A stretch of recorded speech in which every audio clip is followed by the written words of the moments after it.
I'm here with Miss Sarita, an ELL coordinator, interventionist, and so we can just start our interview here. Okay. So go ahead and just tell me a little bit about your experience as a teacher and why you chose to work with ELL students. Okay, so I started teaching in a monolingual class with ELLs, and it was in second grade.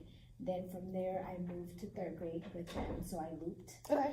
So I had the same students, and so that was interesting because you get to see the growth. Right. And you're able to just focus on the academic part and not the classroom management part, because that's already set. Right. And then after that, I decided to get my certification in as a bilingual teacher, so I moved to a bilingual classroom after that. And I was in the bilingual classroom until last year. And then this year I came to this position, which is an interventionist position where I pull my ELLs, and I usually pull the ones that are intermediates. Okay. So because that's just like a very broad, or like a very, like the range varies. Right. From like a intermediate at the beginning to where they're closer to getting advanced.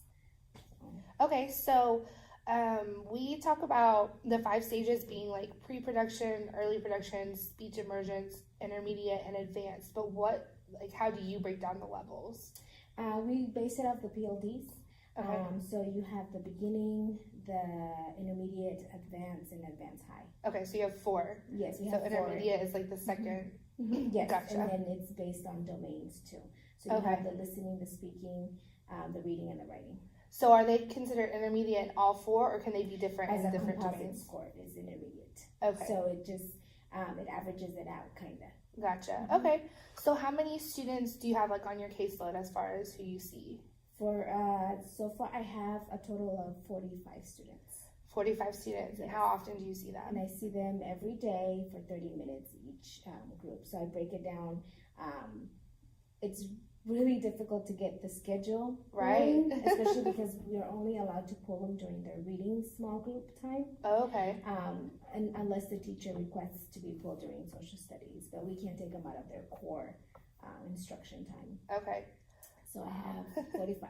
Yeah. So that is definitely a challenge. So do you meet in like 9 groups of 5, or does it just vary? It just varies. Some groups are 7, some are 8, some are 6, and then some are 5. Okay, so 7 is your maximum students at a time. Gotcha. Okay. And then do you stay on like same grade level, or do you mix your groups up with grade levels if they're considered intermediate? No, I stay within their grade level because their schedules are so different. Right. So I have to pull my 4th graders with my 4th graders, and I just make sure to differentiate.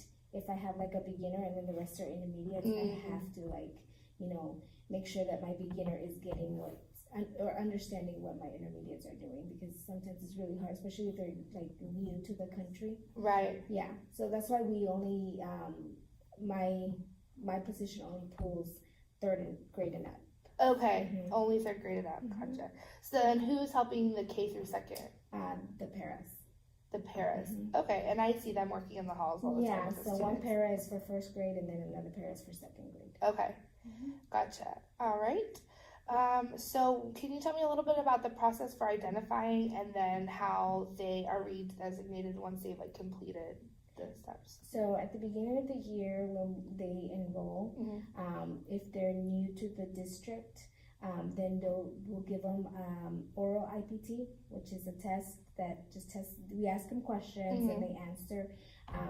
If they put language that's Spanish, then they'll get tested in Spanish first, and then they get tested in English as well. So they do both. If it's like a different language like Urdu, then it's just the English one, oral IPT. And then based off what they get, there's a designation. Either they're non-English speakers, which means they have no idea, or they're limited English speakers, or they're fluent English speakers. Okay. And based off that, they qualify either for a bilingual program or the ESL program. Okay. And then so for bilingual, that's only for Spanish speakers? Yes, because that's the only one program they have here. Right. Okay. What approaches or methods do you use, and we'll start with that. Okay. So my focus, because of the district, what they implemented was the SIOP. So it's like the shelter instruction. Mm-hmm. So that's what we use to make sure that we are targeting like the lesson delivery, the lesson planning, the interaction between the kids, the building background knowledge, all that. Okay. And so SIOP is the sheltered instruction, correct? Mm-hmm. And so do you like focus on one content area, or is it just a general like content as in math, science, social studies, reading. English? Okay. Yeah, reading. So you focus on reading. Yeah, because it's like related to that. So they have to, even though they have to do listening, speaking, writing, and reading, if you focus on the reading, because I incorporate some of the strategies that they use in the classroom, like summarizing, retelling, all of those things.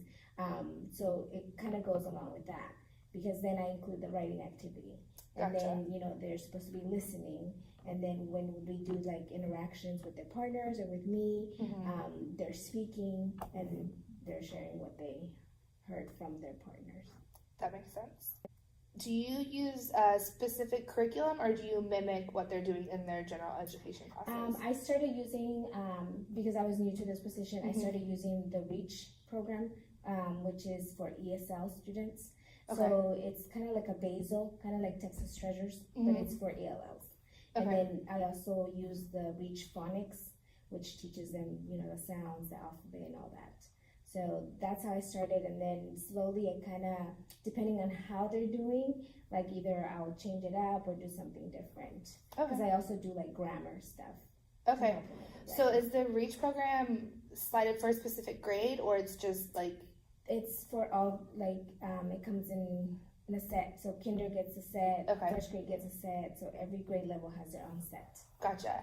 And you said you pull intermediate, so do you pull like first and second grade level, or what level do you use for them? I use the third grade. Oh, okay. Yeah. If it's not too difficult for them. I try to, when I look at the lesson, I see what's going to be a challenge, and I try to do it my own way instead of following what the book says. Okay. So I do change it up a bit. Gotcha. Yeah. Okay, and you said that you chose to do that. So do you have kind of free reign as far as what curriculum you use when you pull them as an interventionist? Yes. Okay. Yes, so we have the freedom to do. So right now I'm currently using the A through Z books. Okay. Yeah. So I incorporate the listening and the speaking and the writing part into that. Because, it's the reading component, but we still have to do the other stuff. And A through Z, they're leveled books, right? Right. Okay, so what level are you guys working on? Right now, DRA, for my third grader, DRA is 17. Okay. And then for my fourth graders, 24. Okay. I don't know off the top of my head. I have a chart that like breaks it down. But do you know what grade? So 17 is equivalent. 17 would be like about first grade. Okay. Towards the end of first grade. Gotcha. Okay. Can you tell me a little bit about the programs that are offered for ELL students here at Smith? So for ELLs, it would only be the bilingual program. Okay. So that's if they speak Spanish and they're learning the English language, and ESL, and they're in the monolingual classes. The teachers are certified, ESL certified, and so they use the SIOP strategy as well. Okay. To not just target the ELLs, but target all students. Right. Yeah, and so that's what they have at it. And they also have dual language, correct? Yes, they do have dual language. Okay, so how is dual language set up? Can anybody do it, or is it designed with ELLs in mind? They have to be strong in one of the languages. When it's two-way, it's either they're strong in English and they want to learn the Spanish, or they're strong in Spanish and they want to learn the English. And so then you have the teacher that teaches the Spanish side and then the English side. Okay, so it's two different teachers. Yes. Oh, okay. And then, how is that split as far as content and time during the day? The Spanish or the bilingual teacher teaches reading in Spanish. Okay. And then the other teacher teaches reading in English, math in English. And then, sorry, I forgot, the bilingual teacher teaches science and social studies as well. Gotcha. And Spanish. Which program do you find most effective for ELL students? Oh, that's a hard question, but let me see. And let me phrase it to you like this. So you have the dual language, the bilingual, and then the pull-out, like, because you do pull-out intervention. Right, which is an additional support for the students in the classroom, the most effective one. Because you said you were a bilingual teacher, correct, before you got into this position? Yes, I was. So in the bilingual, well, let's talk about that a little bit. So in the bilingual classroom, what does that look like? How is your day broken up? It's a lot different than in ESO classroom. Okay. Because the whole class are English language learners. Right. And you have, from beginners all the way to advanced high. Okay. So you have to modify and you have to make sure that you're targeting all those levels so that you can see that growth. As opposed to when you're in an ESO classroom, you only have either I want to say the most I've seen 14 students that are ESO, and then the rest are English speakers. Gotcha. So then you also have to, modify not modify, but change scaffold. Right. You want a lot of scaffolding for the students so they can, acquire the content while building that language that they need. Right. So I think all the programs are good. It just depends on, I guess, what you are looking for your child. If I had to pick one, I would say dual, because they're building that first language, and then that helps them acquire the new language that they're learning. So I think that would be the one I would pick. Okay. What are the linguistic, academic, and cultural goals? So do you have those types of goals when you pull your small groups? Yes. Well, my goal is to move them in the PL, because we do the PLDs. So we look at the kid, holistically, and if they're at the beginner, I want them to move up to the next level, at least get close to that level. So for that, I usually have the sentence stems to help them build that language when they're speaking, and they see the words. So that's mainly what I use, the PLDs, and it gives you a description of what the student should be able to do. Okay. And then you also have other resources for the teacher that tells you, okay, if you want the student to do this would be a recommendation of what you should include in your lesson plan, or what kind of sentence stems to give them, things like that. So that helps a lot.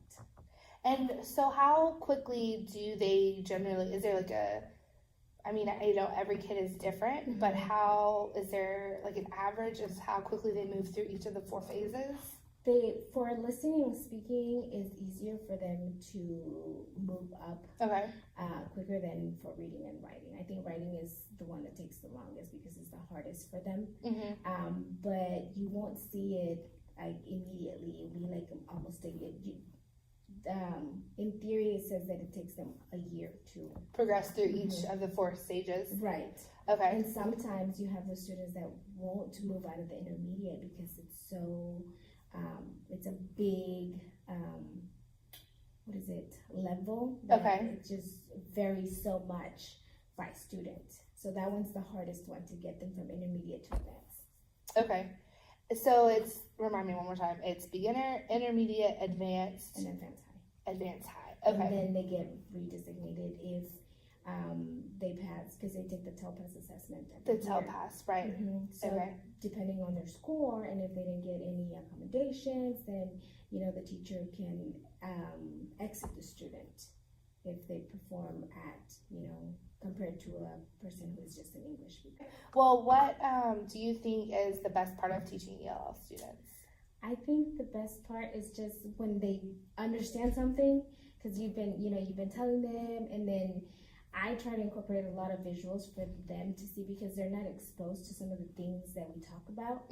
So when they're like, oh, I know what you're talking about, because it relates to something that they're familiar with, or because they know it in their native language. Do you have an example?